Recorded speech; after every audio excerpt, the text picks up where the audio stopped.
Good afternoon, everybody. My name is Inga Cotton. I'm the founder and executive director of San Antonio Charter Moms, and these are Charter Moms Chats. So since March, we've been going live to talk about what parents need to know while they're managing distance learning or getting their kids safely back on campus.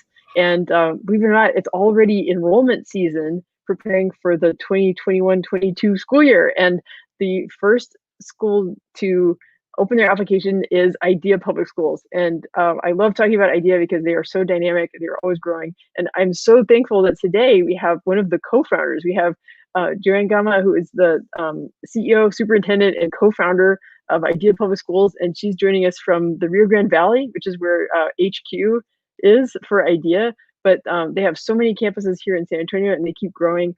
So I'm going to embarrass JoAnn a little bit by talking about the origin story of IDEA. So it started at let's see, in Donna, Texas, as and kind of a school within a school. And then y'all applied for a charter back in 2000, and there was 150 students in grades 4 through 8. And so how many students are there now? And how many states are y'all in? Yeah, well, hi, Inga. Thanks for having me. Appreciate that and appreciate being on. And you got the story right. So good idea, good story in there. So this year we are serving around 66,500 students. I want to say maybe the last count I had was 66,487 students in Texas and in Louisiana. So we have schools in Baton Rouge and in New Orleans as well. Okay. Yeah, that's just amazing growth. I remember back in 2012 when when Carver Academy became IDEA Carver, and that's still the campus closest to me. But now when you look at the map, there's IDEA campuses all around San Antonio, and really nobody in San Antonio has to drive that far to get to an IDEA campus. So it's been really fun to watch. Yeah, San Antonio has their own IDEA story, right? So they started with around, gosh, maybe 350 kids as well at Carver. And today they're serving 16,500 students in 28 campuses. And the goal has always been, no matter where you live in San Antonio, you have access to choice and you have options and you are near an IDEA school. So I think our executive director there has done a great job making that come to fruition. Yes, I'm so thankful. And actually, so I'm going to mention, well, let me plug, okay, so we have the San Antonio Charter Moms discussion group on Facebook, and I encourage anybody who's watching the video, if you're not already a member, please join. There are current IDEA Public Schools families in the group, and so if you have questions about, what it's like at IDEA schools, there will be families to help answer. And then if you look at the description of the video, there's a link to our enrollment guide blog post, which we just updated, and the team at IDEA helped us get all the details right about the new campuses, right, like IDEA Amber Creek, that's going to open a year from now. It's kind of on the southwest side of San Antonio, so down near Lackland. And it also has a link to a post we did last month. I talked to the regional superintendent, Rolando Posada, and he did a great job talking about back to school and how IDEA Public Schools is reopening for the fall. And JoAnn, I was wondering if you could comment kind of more broadly about, not just for San Antonio, but across IDEA, about how y'all have been managing with COVID, like how the reopening process is going. I know students, depending on the region, some students are back on campus. And so how is that going, the campus reopenings? Yeah, so first of all, I have to say I'm just really proud of our teachers and our team for, everything every teacher is doing across the nation right now to juggle the virtual learning and the in-person learning. I saw it this morning at one of our campuses here in the Valley. But at this point, every IDEA campus is receiving students. So I think the Valley is still in phase-in, right? So we've gotten pre-K through second grade in and middle school in, and then, next week, everyone will be in. And I think El Paso is the one that kind of changed the start to their school year. So the El Paso region will be the last to phase in. And it's been going really well, I have to say. I've been sending my kids here in the Valley. Once teachers had to report to campus, they had a classroom set up for kids of staff. And so I knocked on the local IDEA school where my kids go, and I said, technically I'm staff, so can I send my kids? And they were gracious enough to obviously allow them to come in. So they have been coming in. And I mean, if you go into an IDEA classroom, when you drop the kids off, they're asking you, a series of 4 questions. Has anybody tested positive? Anybody in the house have symptoms? Did they have a fever, when they left? They're taking their temperature. And then they're going in. And when they go in, they go to one classroom. Their desk has plexiglass on it. They're wearing a mask. Some of them have shields. There's multiple hand washing stations. I mean, we outfitted the school with additional hand washing stations. So as soon as you go into the classroom, you're washing your hands. They've got hand washing breaks throughout the day. And kids at IDEA have always transitioned. So you've gone to one class for ELA, another class for math, another class for social studies, starting in 1st grade. Well, for the most part, kids are staying in one classroom with one teacher. I don't know if you've seen this, but I was at IDEA Harlingen today and I wanted to go into a classroom. So to go into the classroom, I had to scan a QR, is it called a QR code? Oh, right. And then a site popped up on my phone. I had to input my name and the time that I was going into the class, how long I was going to be in the class, and then I had to do it again when I exited. That way, in case there's a need for, contact tracing, they have a record that I was, in the class. So there were lots of observations from the window, right? Checking instruction, but just, really proud of how it's going. And right now, I mean, you didn't ask this question, but just right now, we probably have about 20% of kids that are attending school in person. The rest are online, and that varies widely by region. Okay. Yeah, I've been really impressed by the amount of preparation that's going into things and how thoughtful, and also I think one of the strengths of IDEA Public Schools coming into the pandemic was that y'all all were already using blended learning. You already had a lot of technology on campus, and so being able to just accelerate, one-to-one technology, right? Like issuing tablets and Chromebooks to students, but the foundation was already there as far as students had familiarity, right? So our team member Laura, her kids go to IDEA Judson, and even like when was sort of spring break part 2, right, when campuses were closed, her kids were doing their reading, they were getting more words towards being royal readers, they were still doing their math, the teachers were communicating with them and saying these are the areas they need to practice, so in some ways, like the learning really never stopped, and I've just seen improvements happen. And then, like you said, these safety measures to keep kids safe on campus, so it gives parents that comfort level, to be able to bring their kids back on campus and get as much learning as possible. Yeah, well, as an IDEA parent myself, so I have a 4th grader at IDEA and an 8th grader at IDEA. And so obviously I get to see all the planning on the work end, and then I get to see kind of implementation on the home end. And, my kids have, in some instances, complained that it's just more work, right? More work for them and less help from the teacher, because the teacher's not here to help me. She just gives me all this work, and she, quote, doesn't walk me through my problems. Those are little complaints that I hear, and I'm like, well, this is good, because you are doing more work on your own, and so you should be able to move a little bit faster. You should, when I always try to tell my kids, when you get to high school, when you get to college, your teacher's not going to walk you through every problem, Jimena, or, Gail, they're not going to walk you through every algebra problem. So it's okay that she's walking you through one and saying, now you do the other 5 by yourself. That's actually, what we want them to do. They have not missed a beat. If kids have access, we've given everyone a Chromebook. We've given them internet access. If they don't have access, then the school is open and they can and should be at the school. But my kids log on at 8 o'clock for math, and then they, are working on math for an hour and a half. And at 9:30, they switch Teams channels and log into ELA. And at 11 o'clock, they switch Teams channels and they log into science. So it is a full day of instruction. I mean, now they're in school, but and they've been in school for 2 weeks. But before that, it was a full day of instruction. All of the same curriculum programs, all of the same novels that they have typically read, all of the same assessments that they took, last year in Algebra 1, they're taking this year in Algebra 1.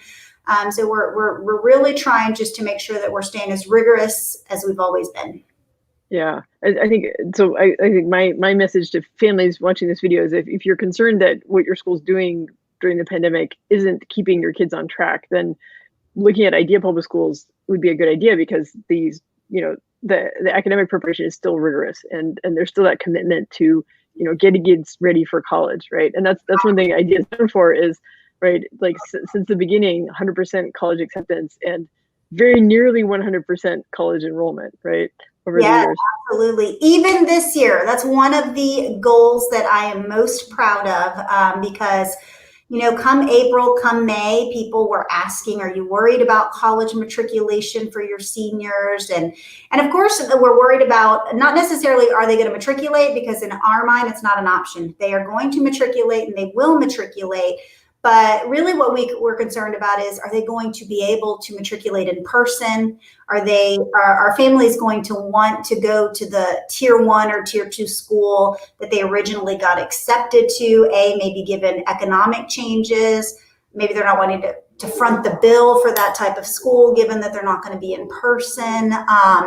But we were really proud of that. Everyone has matriculated except for 4 students at South Florida's who have a mid-October start, actually. So Okay. they're on track and they're ready to go. That's fantastic. And I think that attention to detail, I think, indicates like what the idea culture is like, right? Like that, Oh, yeah. that there are people who know where all these students are and what they're doing and make sure that they are on track to get their college degree, right? Exactly. Yep. Yeah. Yeah. Well, tell me about, I mean, IDEA has been through so much change, right? I mean, there's in the past, currently in the pandemic, but, so much growth over the past 20 years. So, how has IDEA stayed true to that mission of helping like underserved students get ready for college, with all this growth and with all the changes because of the pandemic? I want to make sure that people know the mission, the vision that we had 20 years ago when we started is still the same mission and vision that we have today. I think it's what gets me up every day after 20 years. I think it is what compels teachers and leaders to come to IDEA. And it's what families want and what they believe in and why they sign up, right? They want access to a rigorous college preparatory education that's going to make sure kids are ready to matriculate to college. And I always used to say one of the things, I've served in the superintendent role for a very long time. And I always used to say, like, God, one of the things that I'm most proud of when we go out and recruit, and we're very selective about where we do grass level type recruitment, meaning, hitting the streets and knocking on doors. We still do that every year to this day in the communities that we want to serve. And I've always been really proud of the fact that I can knock on a door and tell a parent, like, I promise if you send your kid to IDEA and they stay at IDEA and they graduate from IDEA, they will apply to a minimum of 5 colleges or universities, and they will get accepted to college, and we will do everything we can to make sure they matriculate to college. And then we have a whole team that is dedicated to like 13 plus, right? We have an alumni team that is going to work with all of our kids who are in college. Because one of the things that we know, and I know this from personal experience as a low-income Latina who grew up in the north side of Houston, when I went to college alone, not because my parents didn't care, but because they had never experienced that. They didn't know what that experience was like. They didn't know how to coach me through it. They didn't know how to help me navigate, the college admissions process, what to do when I was struggling. And so that's the narrative. Nobody dropped me off at college, right? I dropped myself off, and I went to school in Boston, really far away. And so, we do little things to making sure if someone's going to Boston, is there an alumni counselor or a college counselor who can drop them off? Or do we have a friend who can meet them? Is there another alum there who can meet them?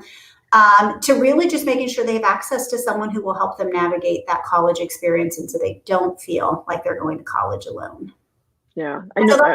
So that's still what IDEA is about, right? That is still what drives us, and that's still our message when we recruit today, when we recruit students and families. Yeah, that's really powerful, and that you've lived it yourself. And we know the power of the IDEA Alumni Network because we've tapped into that to staff our events, because they make wonderful ambassadors for the charter school experience, because if they've lived it, right? And like I know we had a alum named Andrea who helped out at some of our events before COVID, and she's a student at Trinity University, which is my alma mater. And so, she can talk to families and say, yes, I went to IDEA in the Valley, and look, it got me to Trinity University, which is one of the elite universities in Texas. And it's a powerful testimony. They're our best spokespersons, right? They are, and they're incredible problem solvers. It's very can-do people and a positive attitude. Yeah. Well, I wanted to ask you, can you tell me more about for your own family? So you said you have an 8th grader. So yes, I have an 8th grader who's also studying algebra. So I know how that feels. So how has this been for your family? And you talked about that they're back on campus, but if you could tell us more about that. Yeah, I'm glad you asked, because if you hear dogs barking and kids screaming, they are now home from school and they know I'm doing a Facebook Live, and they're still playing with the dogs and screaming and yelling. I'll start by sharing that I get and I understand, and I want people to know that obviously families are making different choices right now during COVID, and I totally, completely, respect every individual family's decision and what they are doing that they feel is in the best interest of their kids. I have a 4th grader, Jimena, and an 8th grader, Gael. And, I think Jimena would have been fine doing virtual learning the whole year. She was doing okay. I mean, she wasn't excelling by any means, but she was doing okay. She was doing her work. She could keep up. It wasn't hard for her to be online. I would joke with people and say she's living her best life in the chat on Teams, talking to all her friends and, doing fine. It was very different for my 8th grader. For my son, Gael, it was very, I don't know if it's just a boy thing. He's not interested in the chat. He's not interested in the video. He doesn't want to have it on. He's failing, typically an all A student, was failing a lot of his classes, and his teachers would tell me, well, he's in class, and like lots of parents, I'm on video conference all day working, right? And they're at the kitchen table, and I'm assuming that they're doing their work, but I can't check until I'm kind of done with my work. I know lots of families have, struggled through this. And so my husband and I just were like, we have to get up more periodically and like go check. And yeah, he's got Chrome open and he's on Teams and in his class, but there's another window open called YouTube. Right? So it looks to his teacher, right? I mean, showing my bad parenting here, but it looks to his teacher like he's in algebra, but really he's watching YouTube videos, the whole time. So it wasn't a good, and I'm sorry, but my math skills kind of don't go past 5th grade. So once he got behind in algebra, I was like, yeah, I'm not quite sure, what we're going to do here. So the best option for him was, to be in school. So even when they said, well, we're opening up school for staff to bring their kids, we're going to have one room where the staff kids can go, and we'll have a monitor. I was like, I'm sending him. And it's made a world of difference for him. Just the routine of getting up and getting, dressed and, going to school and having someone who's not mom, like walk around, reprimand, monitor, check on him, just, world of difference. So I'm super appreciative myself of the patience of all of the IDEA teachers, that are dealing with lots of students like that, right now it's just been about our kids accessing. Are they online? Are they in person? Are they showing up? And then kind of 6 weeks in, we're like, wait, are they, they are turning in their work, but are they passing? Are their grades, because you have new teachers, are their grades comparable to their grade? His new 8th grade teachers didn't know that, he was an A student in 7th grade and or 6th grade, right? So, and nobody had taken the time during all this other stuff about learning, safety protocols and procedures to really look at that. But I'm seeing that now across the board. I mean, at IDEA Harlingen this morning, the principal was meeting individually with the 6th graders that were there in person. And then she said she was moving to have individual meetings with the 6th graders that were virtual to just walk them through their grades. Like, here's where you are. Tell me why. What's hard? Are you struggling? So it's very different for kids. And I think, different kids need different things and different families need different things. Yeah. Well, I really appreciate you being open about that. And I can definitely identify with, my 8th grader. I've had to train him in a lot of new habits about staying on task and time management and things like that. And so my husband works in cybersecurity, and he figured out how to what he called null route YouTube on that device. So yeah, I don't know all of those tricks. I had tried. I didn't move them from their iPad to the school computer. At first, right. I was like, I don't need the school computers. We have iPads. Like, make sure every other kid, has a computer. Like, we're okay. But then all the games and the apps that were on their iPad were just too much. And so once I knew everybody had, I was like, okay, they're extra. My kids, they definitely need one, because I know on the school issued ones, they at least can't access games. Right. So really my only thing is YouTube, and I've got to figure that out. So I'll see if I can find like an FAQ about that. Yeah, but yeah, that helps. Lots of parents would really appreciate that right now. Yeah. And it's a new way of living. And I guess I wanted to, as an observation, as somebody who like talks to lots of different schools, but I think one thing that's distinctive about ideal culture, but like you're steeped in it, but like as an outsider, the fact that you talked about like grades and data, and the fact that like the teachers are tracking, the principal is talking to the students about data, right? There's always this level of assessment going on, and it's not necessarily in your face. I mean, the students don't necessarily know that they're being evaluated, but you mentioned like looking in at what's happening in the classroom. So the teachers are being evaluated, they're being coached, right? So there's this constant process of like, we need to know where we are, and we need to know where we are supposed to be doing better, and how do we get there. And I think that's part of what has made IDEA like so successful, and has such great outcomes for students, is always thinking about data. We are doing a lot of the same things that we've always done, and a lot more, right? So, we issue or have biweekly assessments, right? So if you're in algebra, every 2 weeks, you're going to have an assessment on what was, taught the last 2 weeks. I look at that data across the board. So how's Algebra 1 look at Edinburgh compared to Ingram Hills, compared to Hardy in Houston, right? We compare that data across the board, but now we're also comparing it to what does it look like compared to last year? Like, is this virtual learning and COVID environment, having an effect? So what's the data say now? How does the data compare to last year? What is the difference between those that are virtual versus those that are in person, right? So, I mean, there's just so much, more data to look at. And, typically if, let's say Idea Edinburgh was struggling in algebra, I'm only picking them because that's where my kids go, not that they're struggling, well, then we would say, and the regional superintendent with the vice presidents would be like, well, let's go look at the teacher's classroom. Like, how can we help? What's going on? What's the struggle? Well, we're still doing that. Everybody will get an invite to her team's lesson, which is on, every day at 11:30, and you'll have, the regional vice president and the regional superintendent. I've joined, they're called virtual walkthroughs. Interesting. We just show up in the class, like the students, and we observe the teacher, and we give her, feedback, coaching maybe throughout the lesson via the chat, and then feedback at the end in terms of how she can do better. If it's a new teacher, lots of times new teachers are struggling, right? So the assistant principal or someone might say, I'm going to teach your math lesson today. I want you instead to go observe this teacher at Ingram Hills who's teaching Algebra 1. So you can see how they're doing it virtually versus in person, and have some tips to take back to your own classroom. So all of the things that we did in the in-person setting, we're making work in the virtual setting, if not more so.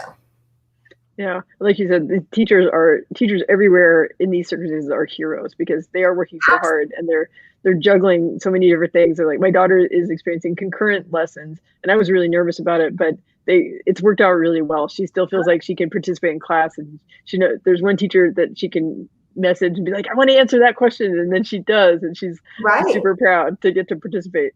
Yeah, and I think it's I think there are some things that could stick around and stay that we've learned in terms of, virtual instruction. I see my kids getting more help from their peers in the chat via the chat when they need it in a good way, right? So just more of that interaction as well.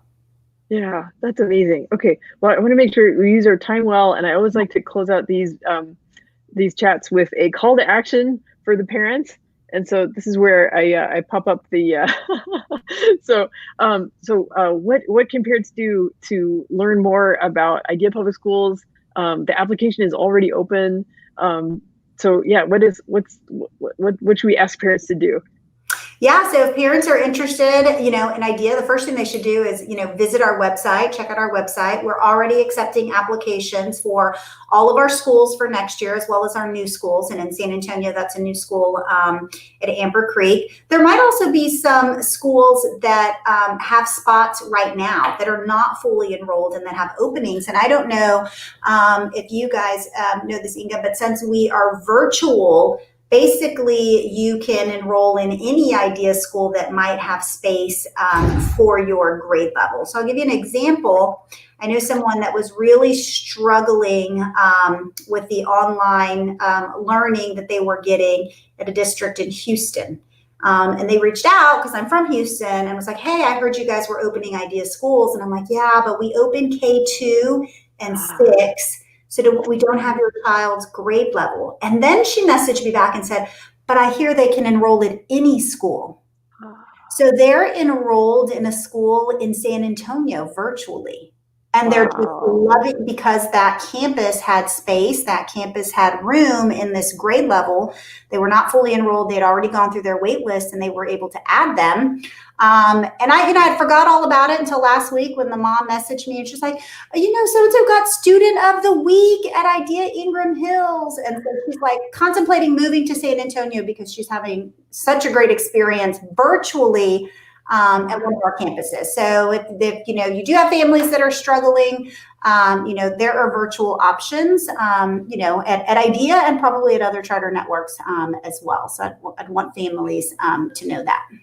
Yeah, like this new world of virtual learning. So that's really important to know that a family who lives anywhere in Texas, if they can find an opening at the right grade level at an Idea campus, then they can do virtual learning this year. And that's right. And it is get an Idea education. It is for this year only, so that's something to keep in mind. Yeah. And it's not for everyone, but for some families who are choosing to keep their kids home all year or until we have a vaccine or they feel safe, it's definitely an option. Yeah. Well, I know I know, like this year things are a little different.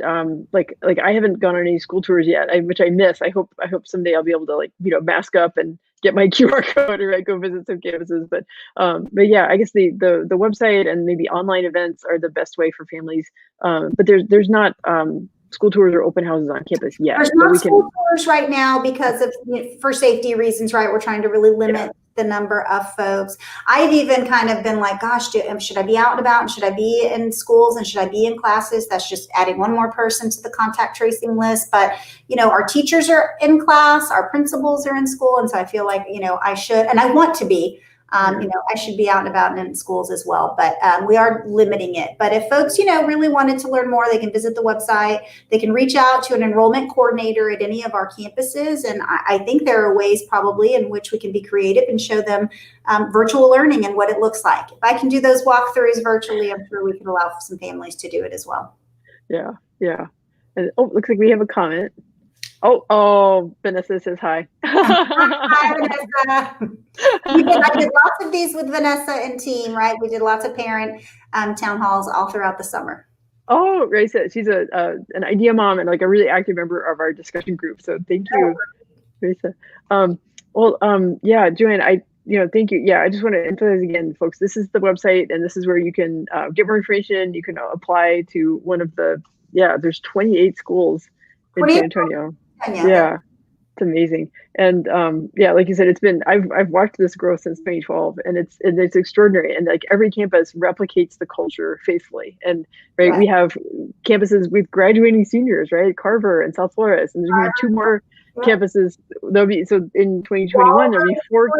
Is that right? And the 4th one, it's escaping me with 120. I get I can't remember them all these days. But I know all of them's joining and probably one other. I need to make sure I know. Yeah, no, there's gonna be four campuses with graduating seniors in this coming year. It's just amazing. And then someday, eventually, there will be a gigantic Child Signing Day ceremony in San Antonio with all these seniors. I'm really looking forward to that because Idea always knows how to celebrate, knows how to put bring families together and show people what's really important, which is like we want our kids to have a bright future. I think it's Monterey Park. Ah, that's right. Yes. Monterey Park is going to add seniors this year. So for graduating classes, it'll be exciting. Yeah, it will. Well, JoAnn, do you have a closing thought or like a message that you want to leave families with to hold on to? Yeah, just appreciate and love on your teachers, because they are doing everything they can right now to balance the virtual learning, the in-person learning, as well as the needs of their own kids and their own families at home. I've seen lots of love and appreciation and support for them, through social media, and I just hope that really, continues, and that folks are patient and understanding with them during these times. Yeah, I co-sign on that 100%. Yes, love the teachers. Exactly. Love on your teachers, and then love on them some more. That's what Exactly. That's great advice. Okay. Well, JoAnn, thank you so much for being a part of Charter Moms Chats, and encourage everybody, check out the enrollment guide and learn more about Idea Public Schools. Thanks, Inga. Okay. Bye-bye.